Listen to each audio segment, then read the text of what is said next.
Welcome to another edition of Anthony T's Horror and Wrestling Show. I'm Anthony T. In this edition, this is an all Wrestlemania weekend show, meaning I'll first go over some horror news, which I have. Then, it's all wrestling.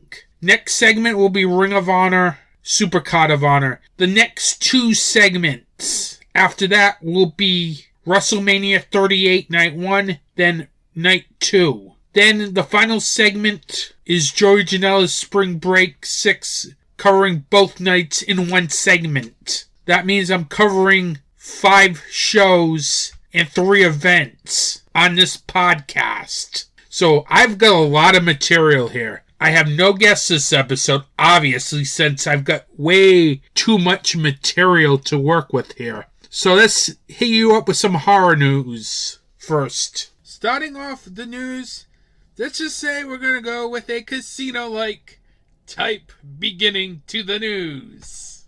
That's right, as according to BloodyDisgusting.com. And I'm going to read the headline here. Radio silence, the people behind Scream 5, not Scream 2022, Scream 5. And Ready or Not are teasing a risk it all approach to Scream 6. When I hear those words, risk it all, it sounds like you're at a casino, literally, where you're playing your cards, you're playing Texas Hold'em, when you're willing to risk it all, when you think you have the better hand. Sometimes it works out so well, sometimes you lose it all. Case in point here with this. When I heard the headline, Radio Silence teasing a risk-it-all approach to Scream 6. Oh bleep. This is going to be either, could we be going the route of Ready or Not with Scream 6? If you've seen Ready or Not, that film is just bonkers. Literally bonkers. And the ending of that film is not an ending where you can say it's a mainstream type ending. And when I heard and read this article that they're going to take a risk-it-all approach, in fact, let me read the quote.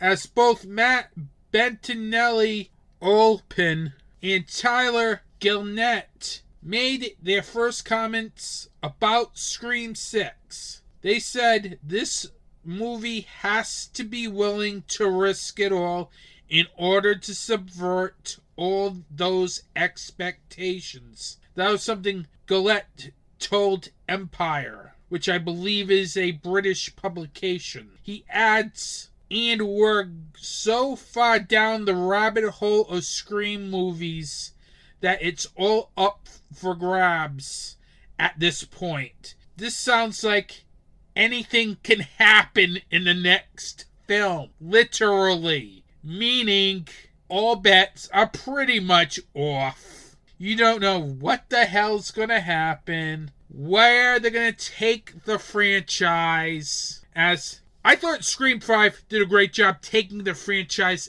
in a new direction, quite frankly. And I really hope it continues to keep going in this new direction. Because quite frankly, you can't rehash the same material all the time. Meaning they must have something up their sleeve for the next Scream film. I like it when filmmakers take risks. Seriously. And this sounds like Radio Silence is gambling here and taking a major risk with one of the beloved horror properties of the last 30 years. And I like that. Seriously. I wish more filmmakers tried to take a more risky approach. The way they're talking about this film tells me they're taking a huge risk in the future of the Scream franchise. And that's a good thing because I'd rather see it fail and take that risk than have some rehashed film from 25 years ago. So, it's going to be a very interesting film. And Scream 6 comes out next March 31st, 2023 to be exact. So it's going to be a very interesting time as Radio Silence is taking the Scream franchise to the casino and going all in to top Scream 5. Hey, I'd rather have something fail and somebody try to do something different than do the same movie over and over again. Moving on, I have some Oscar news. Now, before I get to this Oscar news, I will not be going over the play-by-play, blow-by-blow of the incident that happened at the Oscars.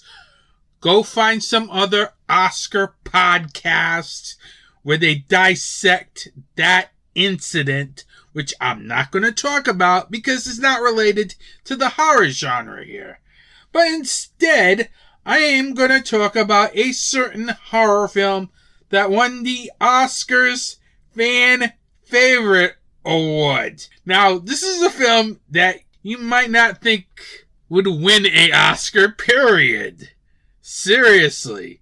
In fact, I would not even consider this film Oscar material. Now, to set everything up, the Oscars did a thing where the fans got to vote for a couple of awards. Their favorite film and their favorite moment. Unfortunately, that was such a bad idea. And I'll tell you why. Because it brought out none other than the Zack Snyder bots. That's right. First, he wins Best Cheer Moment, his version of Justice League, in which the fans voted the film to take home the Biggest Cheer Moment award. Then, the Oscars Fan Favorite Award went to, wait for it, Zack Snyder's Army of the Dead. Yes, that's right. Army of the Dead won an Oscar award. Even if it's a fan favorite award, it feels like an Oscar award. This film beat out films such as Lin-Manuel Miranda's Tick Tick Boom, Spider-Man No Way Home, and Amazon Prime's Cinderella. Seriously, I don't know what kind of universe I'm living in. There was another horror movie in the top 10. There were like 2 total. As you had that one in Malignant, which I believe should have been given the award, period. Because quite frankly, that's a way much better film than Army of the Dead. Even though I loved Army of the Dead, I don't understand why the fans voted for Army of the Dead. But then again, it probably had to do with all those Zack Snyder bots. Guys got a following, man. When you got a loyal base, they can do wonders for you.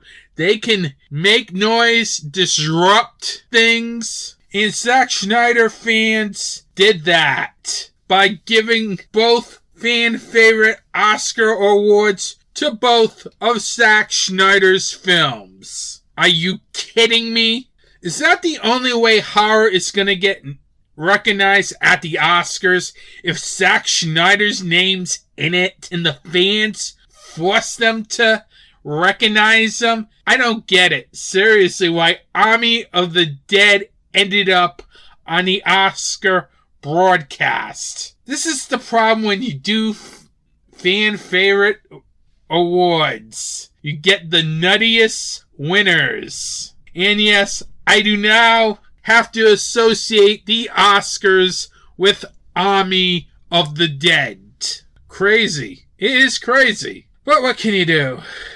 At least horror got mentioned at the Oscars. Finally, in horror news, Warner Brothers and Legendary Pictures are getting ready to make the sequel to Godzilla vs. Kong, another film in Warner Brothers Monsterverse. Why we need another sequel or the expansion of the Monsterverse, I don't know. I know everybody went to watch this film, whether on HBO Max or in theaters. But still, I don't know why we need another Godzilla film or another Kong film, quite frankly. But we are getting one. The film's going to be titled Son of Kong, so I'm guessing it's going to be another entry in the MonsterVerse, as I kind of find it hard it'll be a sequel to Godzilla vs. Kong. But anything is possible. And there are also talks that Adam Wingard will be returning to the MonsterVerse to direct this film. Now, we don't know if he's going to return to it, but that's unclear at the moment. But here, I want to give some career advice to Adam Wingard. Seriously. Because I like his work, but I can't stand him wasting his career on these stupid King Kong and Godzilla films. Now, I may not be an expert or pretend to be one, but Adam Wingard's a great horror director. He's done some very good horror films, such as You're Next, the indie film Pop Skull, which not many people have heard, but is a very good psychological horror film. He's also directed segments in the first 2 VHS films. He's also done the very underrated thriller The Guest. He's a very good director. I just don't want to see him literally waste his talents on films such as Kong vs. Godzilla and those types of films. Unless if he's going to write the screenplay for them. Because he did not write the screenplay for Godzilla vs. Kong, as he pretty much just directed that film. The guy is a very talented filmmaker. I just don't get why he would just sit there and take a project like Godzilla vs. Kong. And now he's rumored to be directing Son of Kong. With the trend of the latest MonsterVerse films from Warner Brothers and Legendary Pictures, they are not good films. So I really hope Adam Wingard stays away from this film, quite frankly, because he's much better off doing stuff on his own. Seriously. Or at least have some hand in the screenplay as well if he's gonna go back to this universe. Because I really do not want to see Adam Wingard back in this Kong vs. Godzilla universe. Or whatever other monsters they can come up with to make movies. Adam Wingard is way too talented to be wasting his talents on these MonsterVerse films. He's better off doing original horror films. And Godzilla and King Kong are not films that I don't think are suited for him. But if they let him write the screenplay for Son of Kong, maybe it'll be good. But I'm doubting that. Knowing how Warner Brothers didn't let him write the screenplay or have him co-write the screenplay of Godzilla vs. Kong. I just want to see Adam Wingard have a good career. Seriously. And I just hate it that his talents are being wasted with these films if these rumors are true. And with that, that's the news.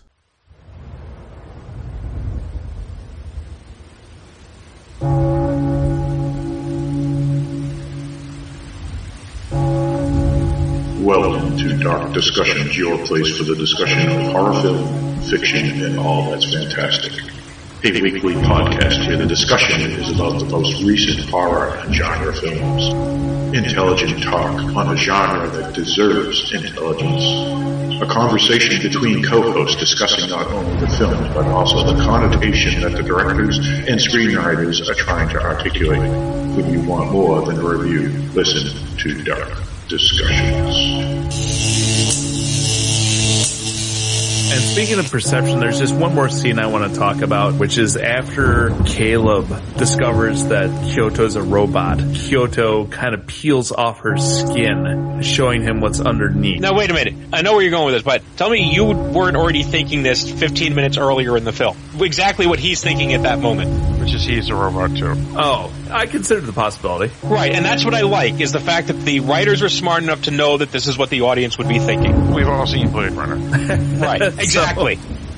www.darkdiscussions.com, wherever podcasts are found.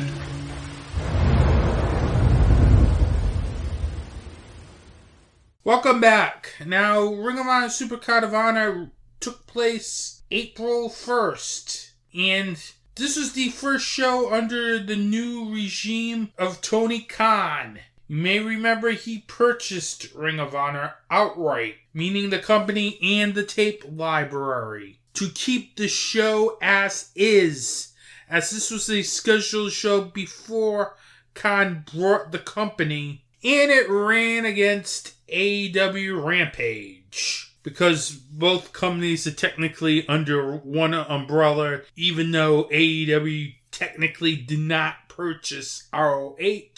Tony Khan purchased ROH.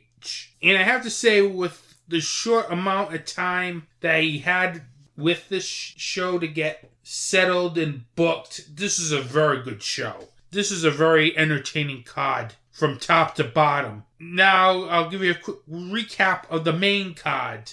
The main card started off with Swerve Strickland defeating Alex Zane. Then Brian Cage, who was Tully Blanchard's mystery opponent from Ninja Mac, pretty much squashed Ninja Mac. And don't get me wrong, I love Ninja Mac. He's great in GCW, but man, did he feel like a jobber in this match. Then Jay Lethal defeated Lee Moriarty. Then Mercedes Martinez became the interim Ring of Honor Women's Champion by defeating Willow Nightingale by submission. FTR defeated the Briscoe Brothers to become the new Ring of Honor World Tag Team Champions. After the match, the Young Bucks attacked the Briscoes, with FTR running in for the save, which I'll talk more about in a bit. Then Minoru Suzuki wins his first title in North America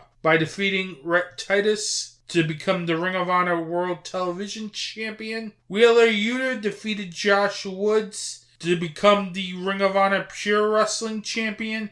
And Jonathan Gresham defeated Bandito to become the undisputed Ring of Honor World Heavyweight Champion. Overall, this was a great show. Some of my favorite moments of this card, one being the beginning, Swerve Strickland versus Alex Zane. It was everything I was expecting it to be. High-flying action, good psychology. Alex Zane was insane. There was the one spot where Alex Zane did a poison runner off the ring apron. Those two worked very well together.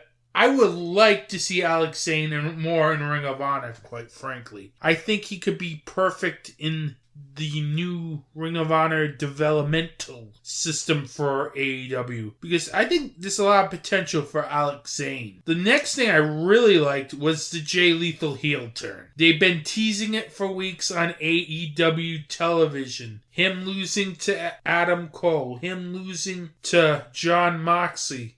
Hell, we can go all the way back to Final Battle, where he lost to Jonathan Gresham for the interim Ring of Honor title. I like how they've been playing this whole Jay Lethal story, where he can't get the big win. And he's about ready to lose to Lee Moriarty on a Ring of Honor pay-per-view, who is a step below the Adam Coles and the Jon Moxleys of the world. And to have him fully turn heel at that point was genius. Because I was expecting that to happen maybe on AEW television. Quite frankly, against another big opponent, maybe like an Orange Cassidy or someone else. To do it at Ring of Honor Supercard of Honor was an interesting move on Tony Khan's part. Because it's going to pay off later on in the show, which I will talk about later on. But that was a good match between Jay Lethal and Lee Moriarty. There's some good back and forth action.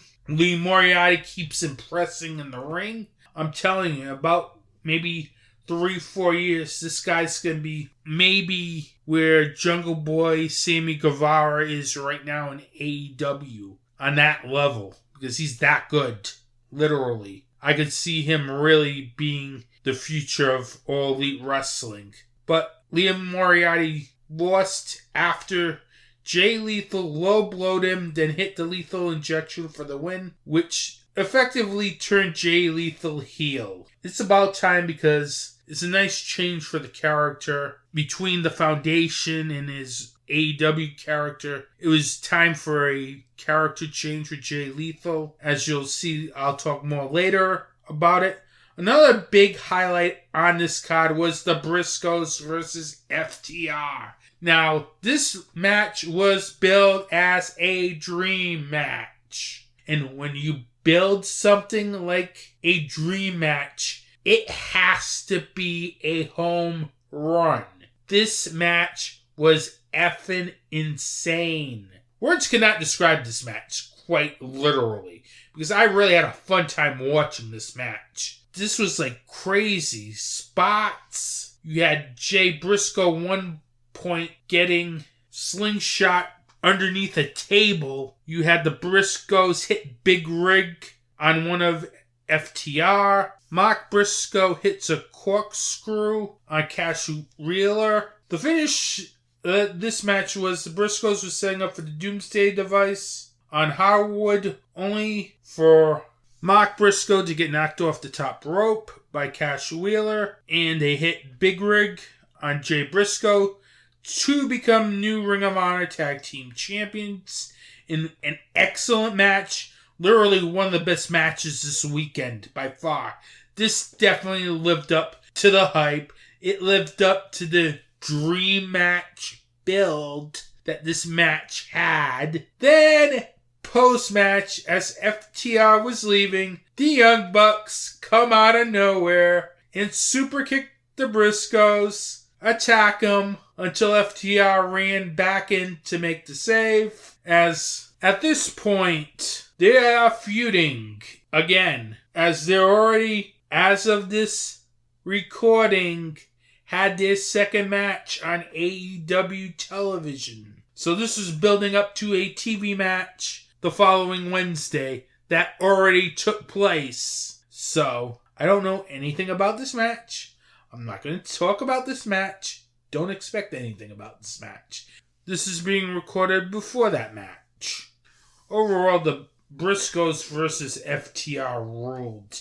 And the final match I really want to talk about is the main event between Jonathan Gresham and Bandito. This was a great match. This had some really great wrestling in this match.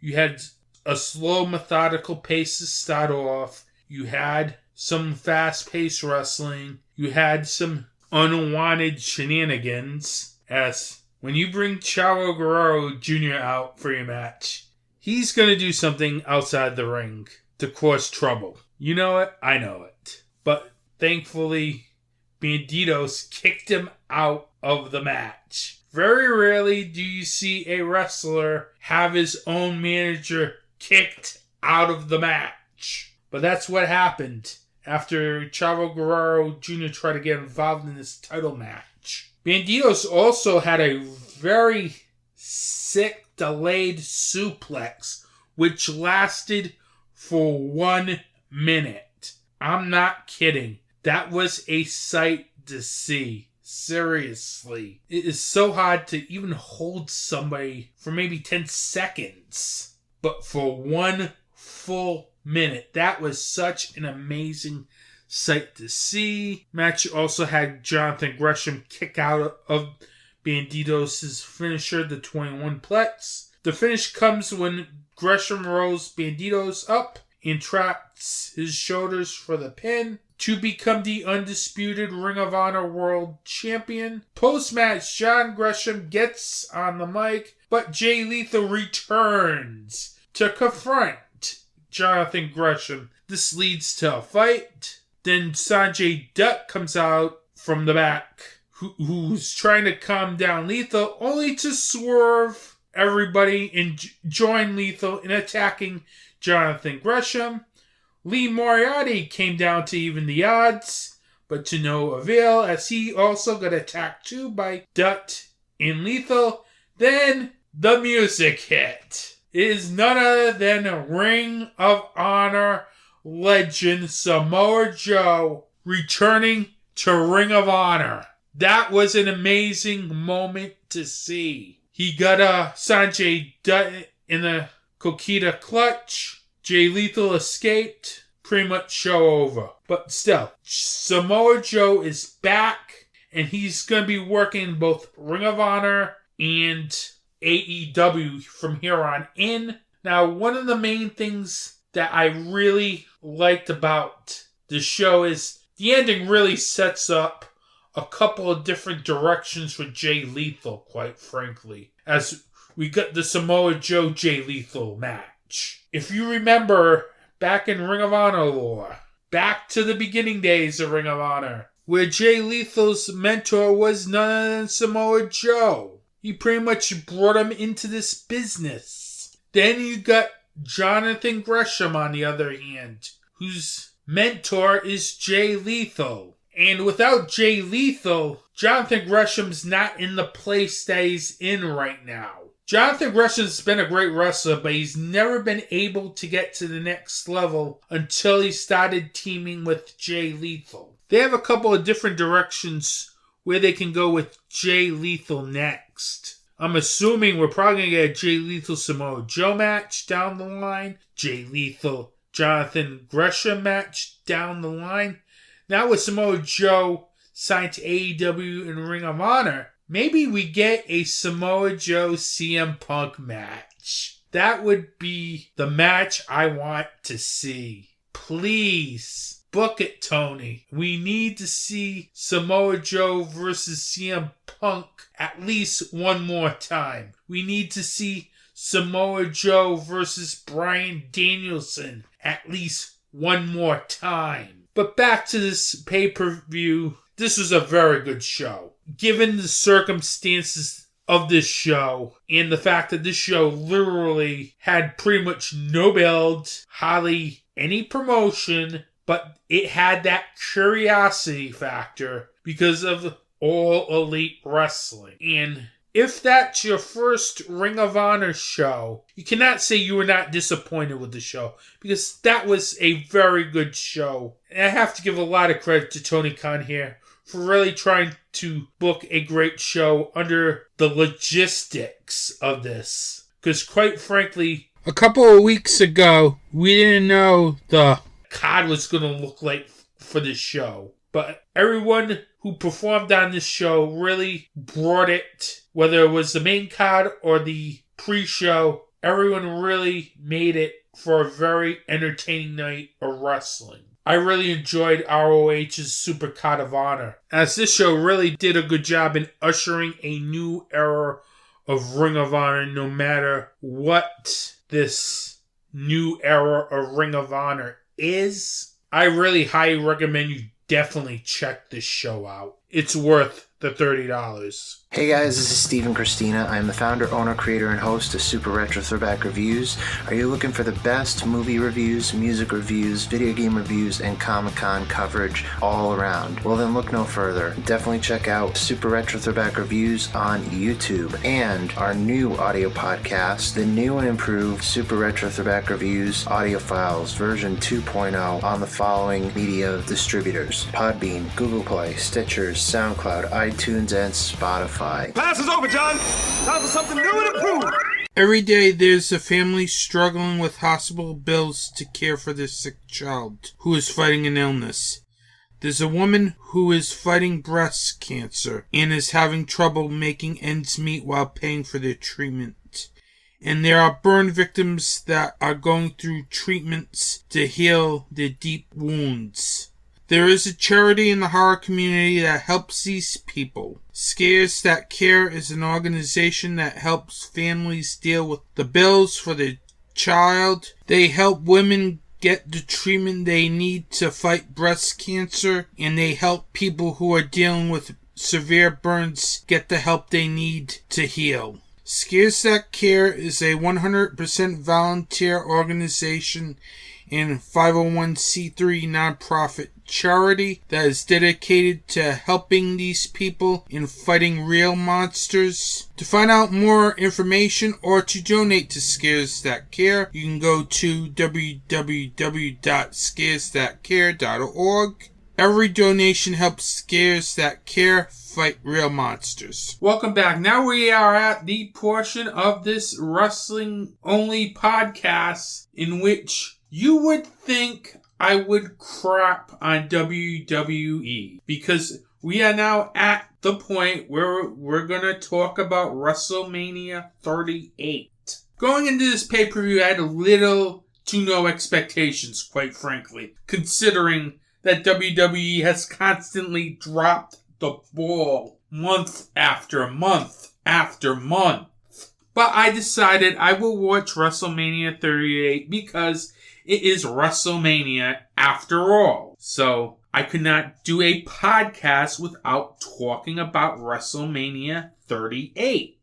Now I'm going to talk about both night 1 and night 2 here. We're going to start off with night 1, as I'm going to try to cram this all into one segment, literally. Let me first go over the results of night 1 of WrestleMania, then I will talk about night 1 of WrestleMania, then I'll go over the results of night 2, and then give you my thoughts on night 2 of WrestleMania. Night 1 of WrestleMania started off with the Usos defeating Shinsuke Nakamura and Rick Boogs to retain the SmackDown Tag Team Championship in a match where Rick Boogs got injured, which was very unfortunate because it was getting to be a good match up until that point. Next, you had Drew McIntyre defeating Happy Corbin by pinfall. Then you had The Miz and Logan Paul defeating Rey and Dominic Mysterio. Then Bianca Belair defeated Becky Lynch to become the Raw Women's Champion. Cody Rhodes made his return to WWE. We all knew that was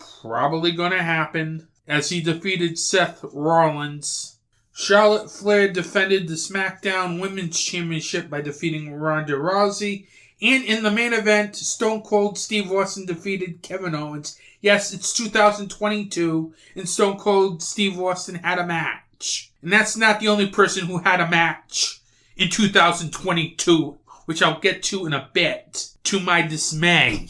But still, he defeated Kevin Owens, as originally was supposed to be a KO show segment and turned into a no-holds-barred match. Now, my thoughts on night 1. Night 1 was probably the best of both nights, quite frankly. There's pretty much almost nothing went wrong with that show, maybe with the exception of video packages for every match, which became annoying, which I'll just get out of the way right now. The only real negative I had, which I was so annoyed about night 1, was there was like video package after video package before each match. Come on. I do not need to see 10 million video packages for each match. When I want to see a wrestling card, I want to see wrestling, not video packages all the time. The only time they didn't do a video package was the opening match, and that's it. But it was just so ridiculous. Seriously. It got to the point where the New Day versus Sheamus and Ridge Holland had to be moved to night 2. And that was a debacle too, because that match on night 2 only got 2 minutes at least, which I'll talk about more when I get to night 2. But there were a lot of good stuff on night 1. First, I really liked the fact that Drew McIntyre versus Baron Corbin wasn't a long match. Drew McIntyre pretty much beat him in under 10 minutes, which is really good because I kind of really don't want to see Baron Corbin. I do not like Baron Corbin or Happy Corbin or his ridiculous sidekick Riddick Moss. But it still did not need the long video package of Happy Corbin. Seriously, it really maybe took me out of the beginning of that match, but once that match got on, it was a good match. I had a good time watching it. I didn't think it needed a post-match angle where Drew just slices the ropes in half. We know what the sword can do. Seriously, we know what his sword can do. We can make believe what that sword can do. You don't need to show it to everyone, quite frankly. But still, it was a good match. Then you had the Miz, Logan Paul versus the Mysterios. The match was alright. I was surprised Logan Paul was good, quite frankly. I was expecting probably the worst. He was a hell of a lot better than Johnny Knoxville, that's for sure. Don't get me started on Johnny Knoxville, as I'll get to that later on too. I liked how Paul at least took this seriously, in which he prepared for his match. I might not like the guy, but I can respect the guy for at least preparing and going out there and do an actual wrestling match. He and The Miz beat the Mysterios. Then afterwards, The Miz turns on Logan Paul, which made no sense. I don't get that one, that's for sure. Meaning that we're probably going to see The Miz and Logan Paul fight each other at some point. Why? I don't know. Seriously. I probably would have changed the ending to that match, having the Mysterios win, then turn on Logan Paul. But still, this was a good match. Then afterwards, this was Bianca Belair versus Becky Lynch in one of the best matches of WrestleMania weekend, quite frankly, as those two women were very good. This was not like the SummerSlam debacle from last year. Both of those women really did a great job in the ring. They both had great chemistry. I liked how the action in that match was fast-paced. I liked there was some psychology to it. It kept me very interested in the match, which you want. It was the better of the three women's matches on the WrestleMania card. And quite frankly, probably top three matches on both nights of WrestleMania. And next we have another match that probably is the best match on the whole WrestleMania weekend card. It was Cody Rhodes and Seth Rollins. Now you probably figured it was probably going to be Cody Rhodes all along being the mystery opponent. But it kind of scared me that there were rumors that Shane McMahon was being flown in on Saturday. So that did scare me a little bit. But thankfully it was Cody Rhodes. Both Rollins and Cody Rhodes had a great match here. Intense action. They did a great job making sure the action had a feel that kept you interested in the match. Very good counter wrestling. Hard-hitting moves. A lot of really good near falls. Finish was amazing. Cody hits Crossroads twice, then hits the bionic elbow, and then hits Crossroads again for the win. That was a really good match. And overall, literally, I really enjoyed this match a lot. It's probably the best WWE match of the whole weekend. Then we got Charlotte Flair versus Ronda Rousey. I was not into this match at all. I felt like the chemistry in that match really felt lackluster at times. It did pick up a little bit, but the match was overbooked. You had the referee get speared by Flair after she tried to hit the figure 8 on Rousey. Rousey went for a submission armbar. Nobody there to see Flair tap. Ref gets up. Flair nails Rousey with a boot for the 3 count. It was a really boring match. I just could not get into this match at all. It was probably, if I have to say, probably the worst match on this card. Then we had the Kevin Owens show. Now, here's a little criticism about this. Why did they build this as the Kevin Owens show when we were going to have a 10-15 minute no-holds-barred match? Did WWE know day of that Austin felt like he could wrestle a match? If that's so, I can understand that. If they knew like 2-3 weeks ago, I don't understand why we needed a Kevin Owens show segment before the match. Because that literally did nothing. It just killed time. I'd like to know, seriously. Did Austin feel like day of they could do the match? If so, I can understand it. If he told them 2 weeks before he could do the match, then why did they just do a KO segment at WrestleMania for nothing before the match? They could have done the KO segment with Stone Cold the night before WrestleMania or the week before WrestleMania, but they didn't. They waited. I don't know what happened, but still, we got Stone Cold Steve Austin wrestling.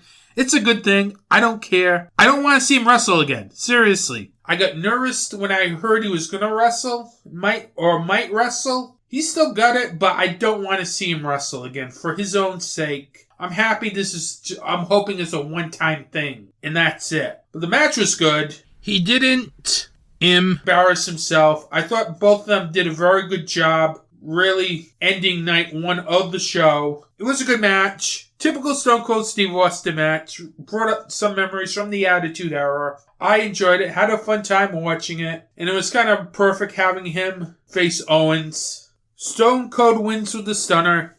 Ends night one, as it was a very good show. Minus the endless video packages. If WWE needs to curtail one thing on their shows is video packages. As I know we didn't see much in night two, but night one was just such a disaster when it came to video packages. Because this show could have been over literally in three and a half hours. It didn't need to go almost 4 hours. And that's night one of WrestleMania 38. I will be back with my thoughts on night two of WrestleMania 38.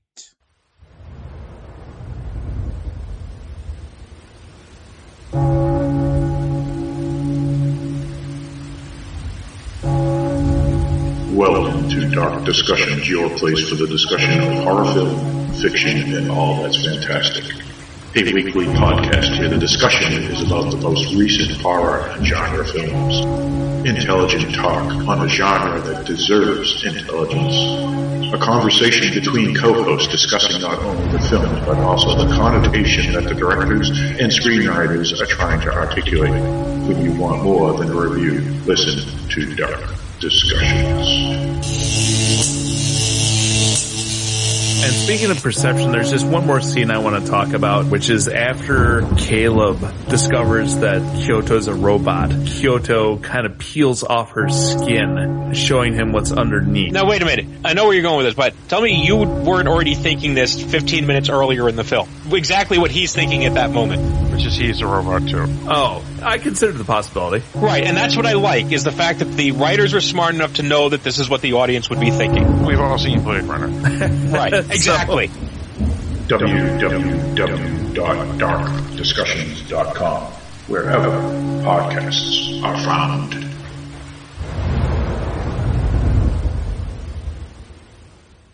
Welcome back. Moving on to night two of WrestleMania. You had RK Bro defeat the Street Profits and Alpha Academy to retain the Raw Tag Team Championship. Bobby Lashley defeated Omos, thankfully, because if Omos won, I would have probably shut this pay-per-view off. I'll give you my reasons why when I get there. Johnny Knoxville defeated Sami Zayn. Don't get me started. I'll get to that one too. Sasha Banks and Naomi defeated Queen Zelina and Carmella, Rhea Ripley and Liv Morgan, and Natalya and Shayna Baszler to win the WWE Women's Tag Team Championship. Edge defeated AJ Styles by pinfall. Sheamus and Rich Holland defeated the New Day in a match that went under 2 minutes. I'm not kidding. We can thank night one and all those stupid video packages on night one for a 2-minute match. Then we had Pat McAfee defeated Austin Theory. Then, and we will get to another edition of this bleeping wrestling promotion here, Mr. McMahon defeats Pat McAfee. Why is Mr. McMahon wrestling when he's 76 years old? I don't get it. Vince McMahon has to have the limelight. It's like, it's ridiculous. Seriously. I don't get it. It was good back in the Attitude Era. It's not good now. Seriously. And the fact that he had a match at WrestleMania was so ridiculous and a reminder why WWE is off the rails, quite frankly. Then in the main event, Roman Reigns defeated Brock Lesnar to become the unified WWE Champion. Night 2 was different than Night 1. I have to say that. First, the event started off with Triple H coming to the ring and laying down his boots in the middle of the ring, signifying his retirement from wrestling. It was a very somber WrestleMania moment, as Triple H was and is one of the greatest wrestlers of all time, whether it's in Generation X or when he became a huge singles star or when he was in Evolution. Triple H really was one of the biggest stars in the history of wrestling. His matches were always good. He always brought a high level of intensity to his matches. It's really sad to see him having to retire due to his health situation. But at least we got one last Triple H WrestleMania moment with him coming to the ring and bringing his boots and just laying him right there, signifying his retirement. I'm definitely going to miss Triple H, quite frankly, as sometimes he could be overbooked, but he definitely was one of the best in-ring workers. After that, the main card started off with RK Bro versus the Street Profits versus Alpha Academy for the Raw Tag Team titles. This was a very good opener. I was very surprised. I thought all three teams worked very well with each other. The action was very good. It was quick. It was intense. There was a sick RKO from Riddle. Then on hit one to Gable for the win. It was a very good opener. Got me into this card. Then we saw Gable Stevenson get in and get at it with Chad Gable. Then we got into the worst part of the WrestleMania shows. And it was like back to back. First we had Lashley beating Omos. Thankfully, Lashley was the one to beat Omos. Sure, you want someone young, someone you can build to beat Omos, but I don't want to see Omos winning a WrestleMania match. I'm sorry. This guy is just kick, punch, kick, punch. He has no charisma in the ring. He has no charisma with his moveset. It feels very basic. It feels like something from the 1980s. This match was completely boring until the end when Lashley made his comeback and got the win. Then we probably had the second worst match on this whole WrestleMania card. Sami Zayn versus Johnny Knoxville. I knew this was going to be bad, but I didn't think it was going to be this bad. This felt like an episode of Jackass. Seriously. You have like a mousetrap board. You had Johnny Knoxville use various things on Sami Zayn. You had part of Johnny Knoxville's crew also come into this match as well, which made it even more stupid. You had a giant mousetrap board. You had a mousetrap board table. You had a giant hand. It's like all of the shenanigans in this match were completely stupid. There was no sense of wrestling. This was just purely sports entertainment. It was horrible to watch. And the match ended when Johnny and his jackass crew trapped Sami Zayn in a giant mouse trap for the pin. It was just horrible. Oh, I don't know why I watch wrestling. It's stuff like that that really makes it unappealing to me. Too much shenanigans. And this was not the worst thing on this card, quite frankly. Next, you had the women's four-way tag team match, which was surprisingly a good match, as I think all 8 individuals worked very well together. It's just that the WWE Women's Tag Team division is not taken seriously, but still, this was a good match. I enjoyed it. Then we had Edge versus AJ Styles. This was a great match. I think there was a lot of great psychology. The action was great. There were some really nasty moves. Loved Edge's entrance as it's very Brood-like. The ending happened when AJ Styles was going for the flying forearm when Damian Priest appears. Distracts AJ Styles. AJ tries to hit the flying forearm only to be speared by Edge. Edge pins AJ Styles. It looks like we're getting a Brood-like faction on Raw. And that's a good thing, seriously. To have Damian Priest associated with Edge, because he seemed like he was in limbo the last couple months. But now, it seems like there's a direction for him. Next, we had Pat McAfee in Austin Theory. That was a good, fun match. I enjoyed it. Both Pat McAfee and Austin Theory were very good in this match. This was an entertaining match.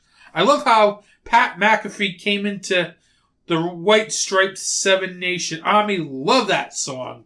It was a really fun match. But that got ruined because of Vince's ego. And now this is the point where I welcome you to another edition of this bleeping wrestling promotion. After the match, Pat McAfee wins. Pat McAfee wants Mr. McMahon in the ring. I was hoping Mr. McMahon would just tease and do something heelish and not give the match. I would have been happy with that heel move here. But we did not get that. Vince McMahon got in the ring and had a match with Pat McAfee. The match lasted about 4 minutes. A lot of interference from Austin Theory, which allows Mr. McMahon to win. 2022, Mr. McMahon wrestles a match and wins a match. This is crazy. You had Stone Cold Steve Austin and Vince McMahon wrestle a match in 2022. This is just beyond belief here. Seriously. And there's more overbooking to come. First, the match ends when McMahon punts a ball to McAfee's groin when he's down to pin him for a 3 count. It's like, I'm saying to myself, what the hell? Seriously? Really? Do we need people using balls to the groin? Because I saw this earlier during the Johnny Knoxville versus Sami Zayn match, where a bowling ball was used to the groin. And it gets even better. They are celebrating in the ring. Mr. McMahon and Austin Theory are celebrating. Stone Cold Steve Austin comes out. Where the hell was he 3 minutes ago? Seriously. It would have made a lot of more sense. Seriously, if he came out 3 minutes ago to attack Mr. McMahon, caused him to lose, and everyone would have been happy. But no, Vince needed to soak his ego so he can win at WrestleMania. It's like ridiculous. Seriously.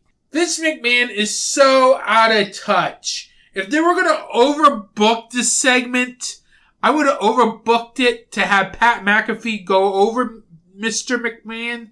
But no. You know what? We'll bring Stone Cold Steve Austin back after the match to stun pretty much everybody, including one of the worst stunners of all time to Mr. McMahon. Mr. McMahon cannot sell a stunner for the life of him anymore. That was like the most horrific Stone Cold stunner I have ever seen. Man, all this overbooking, people. Seriously. That's what happened here. They overbooked this match. They should have just had Pat McAfee versus Austin Theory. Everything would have been fine. But no, Vince probably had to put his hand in so he can have a big pop at WrestleMania. I just don't get this bleeping wrestling promotion. Seriously. And that ends this edition of this bleeping wrestling promotion. And so now I'll go on to the main event of WrestleMania 38. Roman Reigns versus Brock Lesnar. This was an okay match. Felt like something was wrong in this match. It literally felt like something was missing. It started off good, but it just went down and down. I felt like the finish was rushed because it felt like something might have went wrong, as there's rumors that Roman Reigns may have dislocated his shoulder. But still, it was not the big match that it was hyped up to be. If you want a big match that was hyped up to be, look at FTR versus the Briscoes from Supercard of Honor. That was hyped up big time.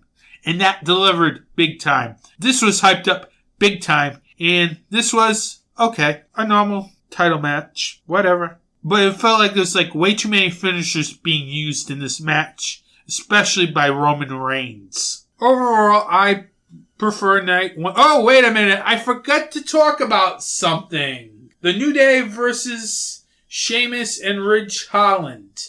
That match did happen during the pay-per-view. Somehow. Seriously. I can't tell you what happened because it was literally only a match that was only under 2 minutes. It was like blink and you'll miss it kind of match. Seriously, WWE. You did not need to air highlights from last night of WrestleMania. The thing they should have done literally was to find some way to give them more time. If not, just put the match on the pre-show. Seriously. Because I totally forgot to talk about this match because it barely even happened. Oh, by the way, Sheamus and Ridge Holland won the match. But still, it barely happened. That's how I totally forgot about this match, quite frankly. Because we had 10 million video packages on night 1. In night 2, we felt the need to have some highlights from night 1. There were a lot of timing problems this weekend from WWE concerning the way they were presenting both shows. This is WWE, not an indie promotion. You expect timing to be down perfect with WWE, but night 1 really screwed up the timing for both cards. They need to do less video package and more wrestling because there's no need for highlights for night 1 or highlight packages for low card matches because they just don't need to do it. Seriously. It's ridiculous. But that was WrestleMania 38 for the Bucks. You could tell I probably prefer night 1, even though there was 10 million video packages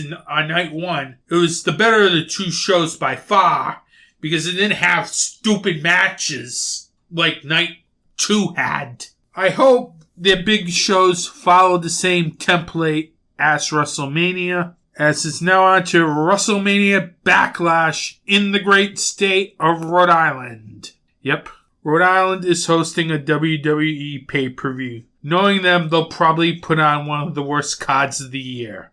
Seriously. But we'll see. You'll find Anthony T's Horror and Wrestling Show on these social media platforms.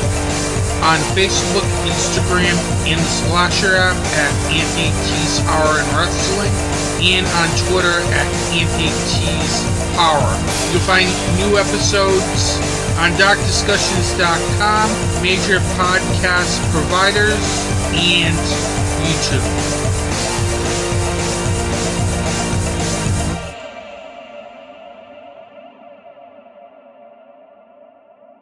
Welcome back. Now, this is the part of the podcast where if you have kids listening, they should not be listening to this podcast because I will be talking about Game Changer Wrestling.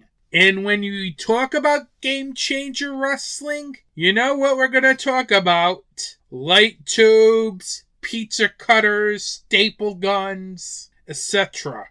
So, this is definitely not for kids to listen to. I'm telling you right now, if you have kids listening to this, you might not want them to listen to this because I'm going to talk about deathmatch wrestling here as Game Changer Wrestling ran their annual Joey Janela Spring Break, as this was the 6th of Joey Janela Spring Break spread over 2 nights. Quickly, night 1, then results night 2, then quickly into night 2. Night 1 started off with the Briscoe brothers defeating the Second Gear Crew and the Hate Club of Nick Gage and Slade to become new GCW World Tag Team Champions, in which new tag team belts were introduced. Then we had Blake Christian defeat AR Fox. Then Mickey James defeated Ali Catch. Then Nick Wayne won a 7-man scramble that included Gringo Loco,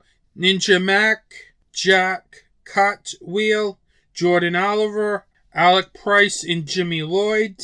Joey Janela defeated X-Pac. For the Game Changer Wrestling World title, Jon Moxley defended the title against the Extreme Champion AJ Gray. And in the main event, John Wayne Murdoch defeated Alex Colon to become the new GCW Ultra Violent Champion in an insane match. Now, some of the matches that really stood out for me on this card were definitely AR Fox versus Blade Christian. It's always great to see AR Fox. He's literally one of the best wrestlers never to end up in WWE or AEW. You have to see this guy live. He's one of the best high flyers out there. Literally. I've seen him many times live at Beyond Wrestling shows in the past. He is a great talent. I'm very surprised he never ended up in a big promotion. But the two really did a good fast-paced match with a mixture of great high flying and some cool spots. Christian hit his finisher, the Golden Trident, for the win. The 7-way scramble also stood out. That was just insanity. The finish happened when Nick Wayne hit a 630 onto the floor, knocking everyone out. He threw Jimmy Lloyd back in the ring, and he hit an Ace Crusher for the pin. Then Mox and Gray was another really good match. That was insanity. That match literally was a typical Jon Moxley match. Goes all over the place. You had a barbed wire door, light tubes, one even wrapped in barbed wire. You even had a ladder in the match too as well. Pretty much playing off of the world of GCW brass ring match in which AJ Gray won. It's a very good match. AJ Gray is a very underrated wrestler. He's one of those guys that can do it all. Death match, regular match, anything. He can do it. He's one of those talents that's flying under the radar. Then the main event was just an ultra-violent spectacle that started from the ring introductions. When John Wayne Murdoch smashed Alec Colon with a light tube bundle to the head during Colon's intro. And to say this was a very violent match is an understatement. Glass was everywhere as there was tons of light tubes. Literally all over the ring. Colon was pretty much a bloody mess from the start. You had a lot of spots with light tubes. You had Colon use one with a leg drop, with Murdoch holding a light tube, nailing that. Colon also got thrown off the top rope through a door with light tubes set up.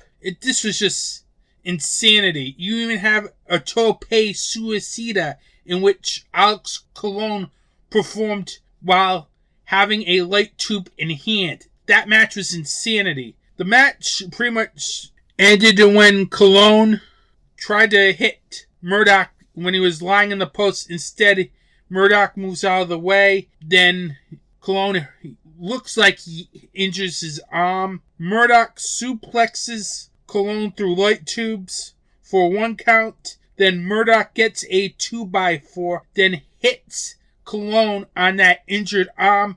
Locks in a submission for the win and becomes the new ultra-violent champion in what was an ultra-violent spectacle. To say that's a regular hardcore match would be an understatement. You would never see glass all over the place in a regular hardcore match. But still, that was just pure insanity. Literally. From minute 1 to the last second of that match. Very violent way to end that show. On to night 2. And night 2 was also a fun time too. Let me quickly run down the results of that card. Chris Dickinson defeated Matt Cardona. Tony Deppen defeated Biff Busick. Speedball Mike Bailey defeated Jordan Oliver, who subbed in for PCO due to him having an injury at the Impact Wrestling show a couple of hours before Part 2 of Spring Break happened. Minoru Suzuki defeated Effie.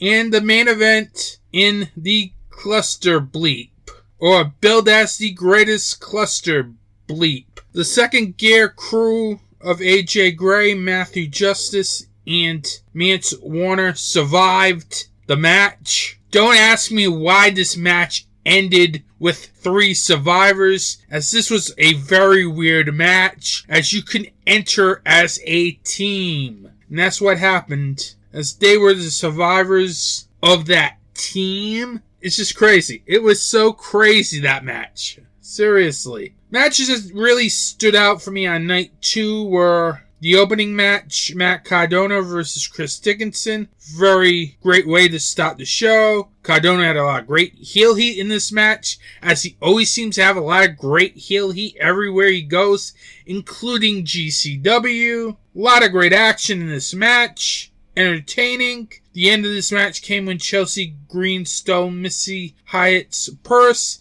then entered the ring to try to hit Chris Dickinson. Instead hits Matt Cardona. Chris Dickinson hits the Pazuzu Bomb for the win. The next match I really liked was Tony Deppen versus Biff Busick. Those two wrestlers really gelled well together in the ring. Whether it was the technical stuff or the back and forth strike, this match was intense. Probably my favorite match on night 2 of Joey Janela's Spring Break. Loved the finish as it was insane, as Deppen hit a snap German suplex, then a quick knee strike for the win. Very surprised that Tony Deppen won here, as I really thought that Biff Busick was going to go over here. Even though Tony Deppen's a GCW regular, in the back of my mind, thought Biff Busick was going to get the win here. Seriously, kind of surprised they went that way.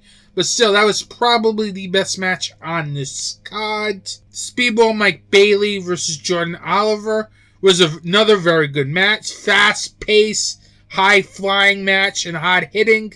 A lot of impact moves, including Jordan Oliver hitting 2 cloud cutters for a 2 count. The finish came when Bailey hit the Falcon Arrow for the win.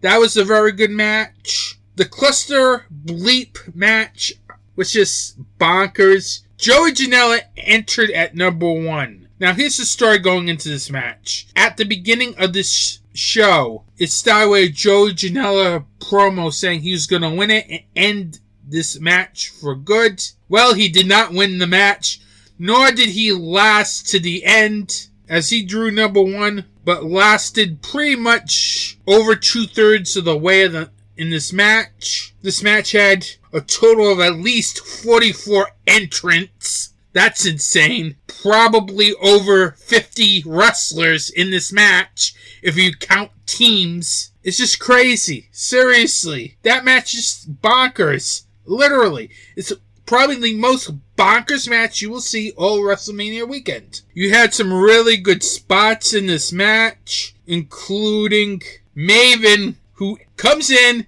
drop kicks everyone, then leaves the building. Yes, you can be eliminated from this match by just leaving the building. That's just like crazy. Then, after that, wrestling journalist Jean Rossap appears. That was like, what the hell is going on? Seriously. I was like, what? This is bonkers. That a wrestling journalist is in a battle royale. Only at Joey Janela's Spring Break that it works so well. Then, when he's rambling on about how he's better than every other wrestling journalist, plugging Fightful Select, Josh Barnett comes out. Before Josh Barnett gets a chance to kill him, Sean Rossap's own employee, Denise Alcedo, eliminates him from the match. This is Joey Janela's Spring Break. Anything can happen. Seriously. You could see pretty much anything. People coming out of nowhere, eliminating people. Hell, you even had the Invisible Man in this match. You had 2 people leave the building. Slade, who's a tough guy, got eliminated by leaving the building, and commentating, putting it over, is that he had to meet his parole officer. Crazy. But then again, it's a cluster bleep match. Anything can happen. Buff Bagwell was in this match, injured at number 2. It's just crazy. Just literally insane. Thankfully, he did not last long in this match for his own health. You had guys like Early Morning Guy Steele, Grim Reaper, who's a GCW mainstay. You had teams like LA Fights, which is GCW's Los Angeles developmental promotion. You had the tag team Young, Dumb, and Broke enter the match as a tag team. And you had the Second Gear crew, which consisted of 5 people entering the match. And the match ended when Mance Warner, AJ Gray, and Matthew Justice triple teamed Blake Christian to pin him and ended the match that way. I just wish the rules were a little clearer, that a team is eliminated when the whole team is out. But besides that, it was just another crazy cluster bleep match on Joey Janela's spring break. Overall, this was a very fun 2 nights. If I had to say which was the better card, night 1, obviously. But night 2 has some really good wrestling action as well. Definitely check out Joey Janela's spring breaks every year. They're usually fun shows. And that's Joey Janela's Spring Break Part 6. I hope you enjoyed my look back at WrestleMania weekend. If I had to say what was my favorite match out of the weekend, it'd have to definitely be FTR versus the Briscoes from Ring of Honor's Supercard of Honor. Runner-ups include Jon Moxley versus Biff Busick from Josh Barnett Bloodsport 8. Bianca Belair versus Becky Lynch, WrestleMania 38, Night 1. If I had to say my favorite event of the weekend was Ring of Honor's Supercard of Honor, with WrestleMania 38, Night 1 being the runner-up for Best Show. Overall, it was a very good weekend of wrestling, as I had a fun time watching a lot of these shows. I still haven't watched some of these shows. That's how many shows that go on during WrestleMania weekend. Now, next episode, I will be talking with the creators of the comic starring Sonia Devereaux as they have a new issue out called Scream Queen Summer Camp Massacre. Now, this is a comic that also features the likenesses of Brink Stevens, Tiffany Shepis, Linnea Quigley, and Michelle Bauer. So that interview will be up next episode. And I got a couple other things planned for next episode. With that, I want to thank you for listening to this podcast. Don't forget to like and subscribe on Apple Podcasts, Google Podcasts, Spotify, and Stitcher. And also, don't forget to like Anthony T's Horror and Wrestling Show on social media. At Anthony T's Horror and Wrestling on Facebook, Instagram, and the Slasher app. At Anthony T's Horror on Twitter. With that, I want to thank you for listening to this podcast. Have a good day. Support indie wrestling and support indie horror.